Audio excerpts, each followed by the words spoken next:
If you're on a mission to make a big difference in your community, it's going to take more than 100 phone calls to do it. It's going to take more than 100 emails to do it. It's going to take more than 100 hours to do it.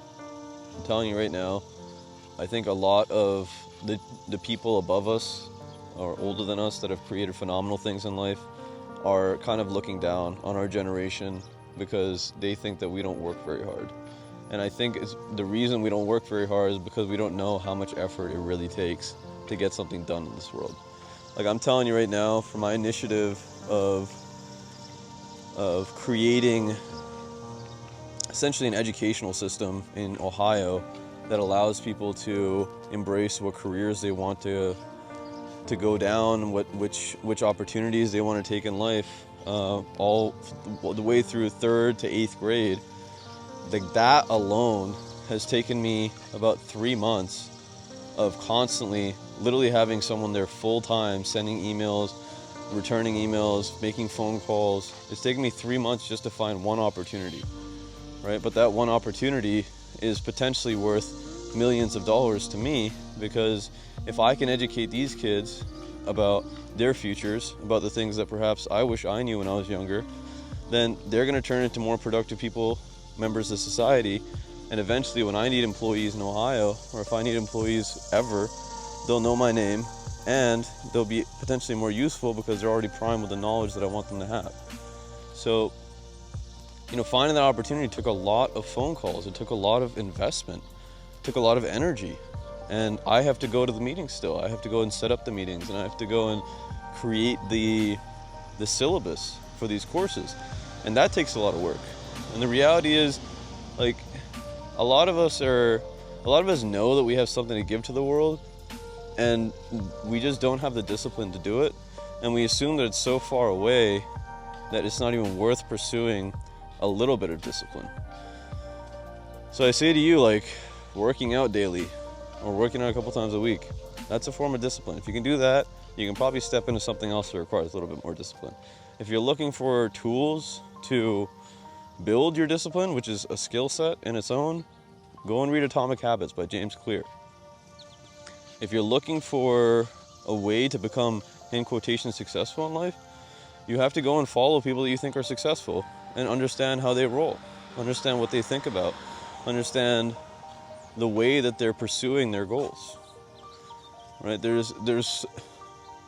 just seems very illogical to me that people want to do things and want to have more money and want to own a yacht or whatever, and then they end up watching people shake their ass on Instagram or TikTok all day. And it's like, well, how do you expect to get the information to be worth that much money if you're literally rotting your brain out? And I'm telling you, like, really, really smart people are doing this constantly. Like, they're like the social media is not kitted to brainwash you. Right? Social media is kitted to do whatever the hell you want. And so is the internet. And so is technology in general. Like, they ideally want you to kind of fit into a mold, but the reality is you have access to all of the information. So you are allowing them to fit you into the mold. All it really takes is knowing where the off switch is. And what is the off switch in social media is unfollowing an account that's not good for you. Following an account that's good for you, having the attention span, the patience to actually learn a lesson, and then utilize it and actually capitalize on it. So what does work mean, right? So how long would it take me to make 100 emails? It would take me about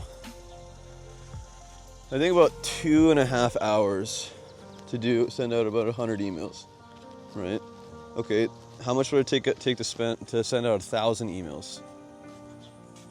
Well, it depends. Do you want to be the one doing it? Are you generating revenue and know that your time is worth more than sending out 1,000 emails? Okay, then perhaps all it really takes is an investment of capital, right? Like, people don't realize this as well, that your money has the ability to create time, right? That's what it means to hire people in general, and understand what it is that an employee does for you. So instead of me going out and sending 1,000 emails, I'm producing as a dentist, which, guess what, hourly makes a lot more money than sending out 1,000 emails. However, I do realize that by virtue of me doing the dentistry and sending out the emails, not only am I getting revenue coming in, but I'm also creating opportunities to get more revenue down the line. You might be thinking to yourself, well, Tarav, I knew you a couple years ago and you weren't so money-minded. And I say to you, the reason that I've become this way is because I want to be powerful and useful in society, period. And there is nothing that anyone can say to me that will tell me that money is not the way to become more powerful and useful in society. Because capitalism, as bad as many of us think it is, really is just the concept of providing a value to society and getting paid for it. So the more valuable we are, the more that we get paid. It's that simple. Like it's really not all that complicated. Like these people that will come and work for you or for me, and they'll say, well, I'm doing all the same stuff that the other people are doing, you know, like I'm trying to learn as fast as I can. Dude, maybe you're just not good enough. You're just not good enough, right? Like you're not good enough for this job. You're not good enough for what I'm trying to do here. Go and get good enough and then come back and maybe I'll get you. Don't waste your time with this whole sympathy talk about, oh, you know, I'm gonna try and I'm coachable and this. Like you'll find out if you want someone around in the first week that they work for you. That's a guarantee. And that will come with multiple iterations and having this sympathy and having these conversations, but you will find out very quickly whether or not someone is there to do the bare minimum and just to stay comfortable, or actually to push ahead and to make their lives into what they want. Because they'll be asking you, hey, what else can I do? They'll be running around when there's moments to chill. You know, they'll be asking questions, they'll be learning. So when it comes down to the amount of effort that we need to put in to make sure that our initiatives actually come true, right? Like many of us are lacking that understanding of those hours, those numbers that we need to have under our belt in order to actually get to the right person, get to the right opportunity. The skills that we need to have to build up constantly to be prepared for when that opportunity comes up.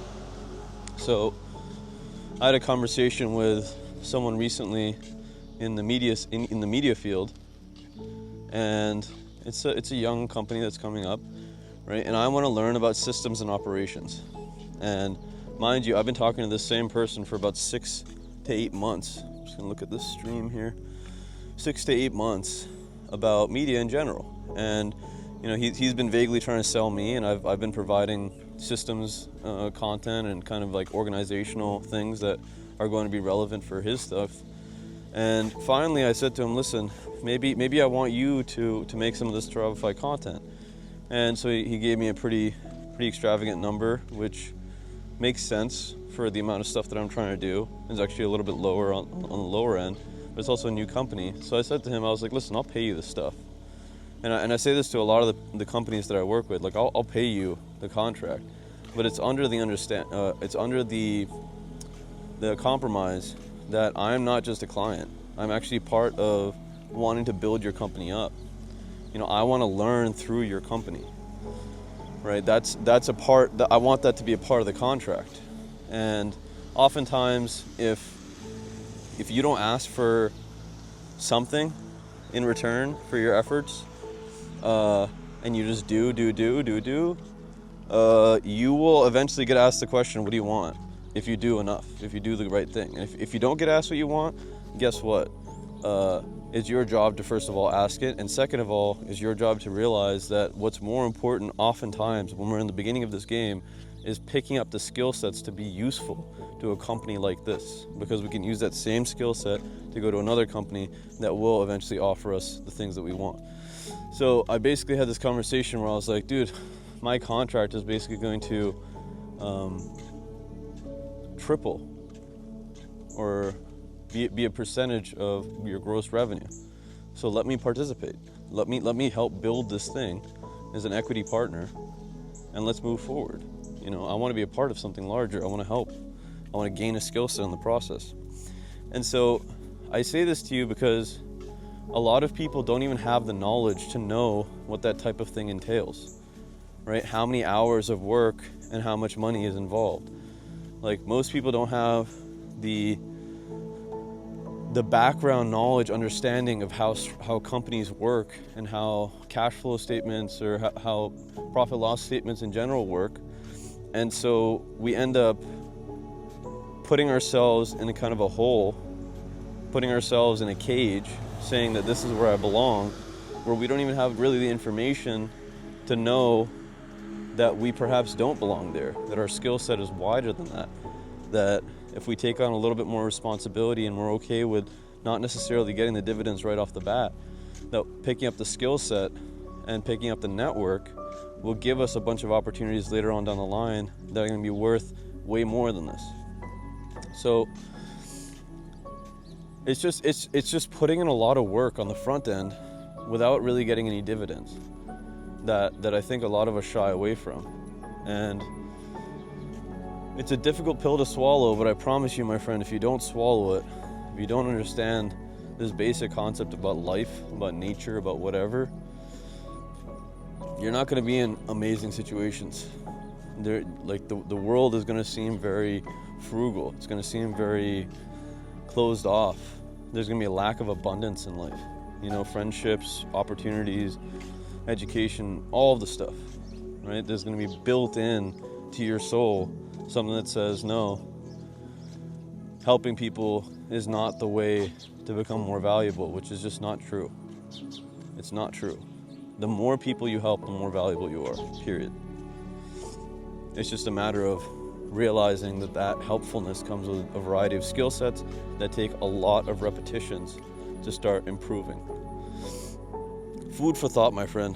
If it's something that you've been thinking about a lot, if it's anything that I can help you with, let me know, reach out in the comments below. I'd love to talk about maybe the things that are holding you back, or things that have worked for you in terms of productivity, in terms of getting those reps in. And maybe what are your thoughts about these older generations calling us wimpy? You know, in terms of our effort, do you think it's rational, or do you think that we've found kind of more efficient ways to do things? Anyways, actualize your potential catalyst. This world needs you. If you have a second, check out this video, and please smash that thumbs up button. It helps me out a lot. In general, take care of yourself.